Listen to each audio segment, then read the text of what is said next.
사랑하는 성도님들과 함께 나눌 말씀은 레위기 26장 1절에서 13절까지의 말씀입니다. 핵심적으로 살펴볼 말씀은 1절에서 5절까지의 말씀입니다. 너희는 자기를 위하여 우상을 만들지 말지니 조각한 것이나 주상을 세우지 말며 너희 땅에 조각한 석상을 세우고 그에게 경배하지 말라. 나는 너희의 하나님 여호와임이라. 너희는 내 안식일을 지키며 내 성소를 경외하라. 나는 여호와이니라. 너희가 내 규례와 계명을 준행하면 내가 너희에게 철따라 비를 주리니 땅은 그 산물을 내고 밭의 나무는 열매를 맺으리라. 너희의 타작은 포도 딸 때까지 미치며 너희의 포도 따는 것은 파종할 때까지 미치리니 너희가 음식을 배불리 먹고 너희의 땅에 안전하게 거주하리라. 오늘 말씀을 통해서 우리가 생각해 봐야 할 주제는 하나님의 뜻대로 사는 자가 받는 축복이 무엇일까입니다. 오늘 26장에서는 하나님께서 하나님의 축복을 받을 자와 하나님의 저주를 받을 자에 대해 말씀해 주십니다. 하나님의 축복을 받을 자는 누구일까요? 하나님의 축복을 받을 자는 하나님의 뜻대로 사는 자입니다. 그러면 하나님의 뜻대로 사는 자는 누구이겠습니까? 오늘 본문에서 하나님께서는 세 가지를 특별히 언급하십니다. 하나님 중심으로 사는 자입니다. 본문 1절의 말씀에 보면 너희는 자기를 위하여 우상을 만들지 말지니 조각한 것이나 주상을 세우지 말며 너희 땅에 조각한 석상을 세우고 그에게 경배하지 말라. 나는 너희의 하나님 여호와임이니라. 하나님께서는 우리가 우상 숭배를 하지 않고 오로지 하나님 한 분만을 경배하기를 원하십니다. 우리가 하나님 중심으로 살기를 원하시고 바라십니다. 또 교회 중심으로 사는 자입니다. 2절 말씀에 보면 너희는 내 안식일을 지키며 내 성소를 경외하라. 나는 여호와이니라. 하나님께서는 이스라엘 백성들로 하여금 시간적으로는 안식일을 지키고 공간적으로는 성소를 경외하기를 원하십니다. 그래야 우리의 신앙생활의 발전을 이룰 수 있습니다. 우리가 올바르게 신앙생활을 해나가기 위해서는 교회 중심적인 삶을 살아야만 합니다. 사실 주일을 지키며 늘 교회 중심적으로 사는 것은 신앙생활의 핵심입니다. 주일을 온전히 지키지도 못하고 교회 중심의 신앙생활을 하지 못하면 우리는 영적으로 성장할 수가 없습니다. 주일 예배와 교회를 떠나 자신 혼자 성경 보고 예배드리면 신앙생활이 될 것 같지만 절대 안 됩니다. 또 말씀 중심으로 사는 자입니다. 3절 말씀에 보면 너희가 내 규례와 계명을 준행하면 하나님께서는 우리가 하나님의 말씀을 지키며 살아가기를 원하십니다. 즉 말씀 중심의 삶을 살기를 원하십니다. 이렇게 하나님께서 우리가 하나님 중심, 말씀 중심, 교회 중심으로 살기를 원하십니다. 이것이 우리를 향한 하나님의 뜻입니다. 이렇게 하나님의 뜻대로 하나님 중심, 말씀 중심, 교회 중심으로 살아가면 하나님이 주시는 엄청난 축복들이 있다고 말씀하십니다. 하나님의 뜻대로 사는 자가 받는 축복이 무엇일까요? 하나님께서 때를 따라 돕는 은혜를 베푸십니다. 하나님께서 때를 따라 돕는 은혜를 베푸십니다. 4절 말씀에 보면 내가 너희에게 철 따라 비를 주리니 땅은 그 산물을 내고 밭의 나무는 열매를 맺으리라. 하나님은 하나님의 뜻대로 살아가는 자에게 때를 따라 돕는 은혜를 베풀어 주십니다.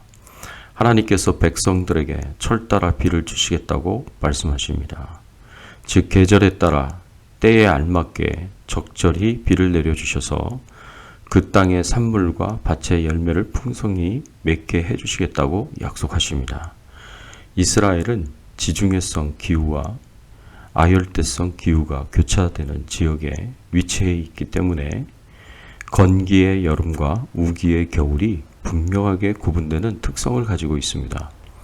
5월 중순경에 시작되는 여름 동안 이스라엘에는 비가 전혀 내리지 않고 고온 건조한 날씨만 계속됩니다. 그러다가 10월 중순경부터 시작되는 겨울에는 비가 내리기 시작해서 5개월 가까이 지속적으로 비가 내립니다.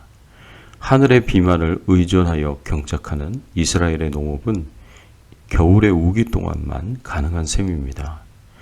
겨울 우기 동안 내리는 비는 세 종류로 구분되는데 겨울이 시작되면서 내리는 이른비, 10월경에 내리는 이른비와 겨울 우기가 끝나는 마지막 기간에 내리는 늦은비, 4월경에 내리는 늦은비가 있습니다.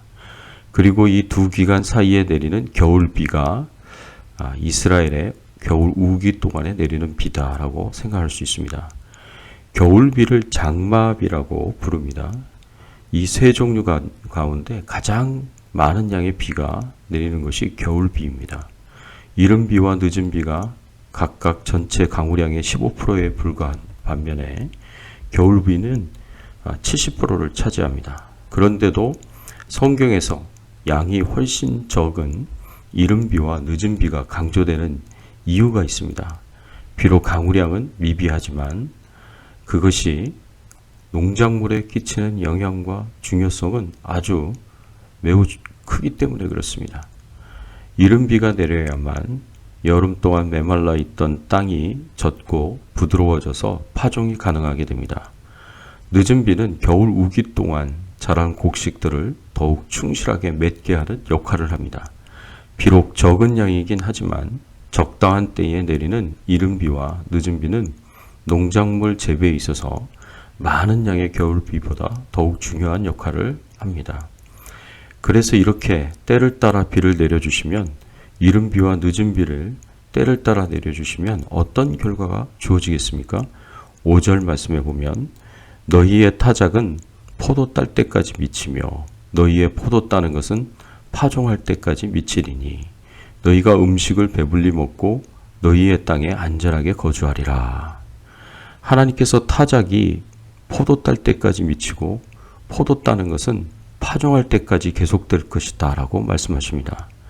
이스라엘에게서는 10월경에 보리나 밀을 파종하여 3월경에 수확을 하고 포도는 7월경에 수확합니다. 그런데 3월경에 곡물을 수확하여 하는 곡물 타작이 포도 수확기까지 계속되고 포도 수확이 곡물 파종기까지 계속될 것이라는 이 말씀은 대풍년을 이루도록 해주시겠다는 말씀입니다. 사랑하는 성도 여러분, 이렇게 하나님의 뜻대로 행할 때에 때를 따라 돕는 은혜, 하나님이 우리의 모든 생업과 우리의 모든 일들을 축복하셔서 풍성한 결과를 가져오도록 축복하시기를 예수 그리스도의 이름으로 축원합니다. 함께 기도하겠습니다. 하나님 감사합니다.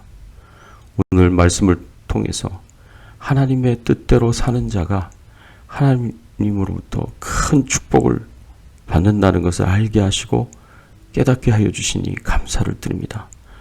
하나님 중심의 삶을 살고 교회 중심으로 살고 말씀 중심으로 사는 자가 하나님의 뜻대로 사는 자가 될 것이며 그때 하나님께서 때를 따라 돕는 은혜로 풍성케 하시는 은총과 축복을 허락해 주신다는 것을 알게 하여 주시니 감사를 드립니다. 하나님의 말씀대로 하나님의 뜻대로 살아감으로 말미암아 하나님이 우리의 영육간의 삶에 풍성한 축복을 가져다 주시는 은총을 누리며 살게 하여 주시옵소서.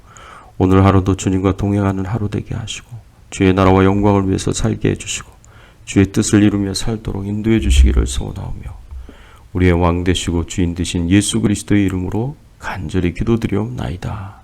아멘.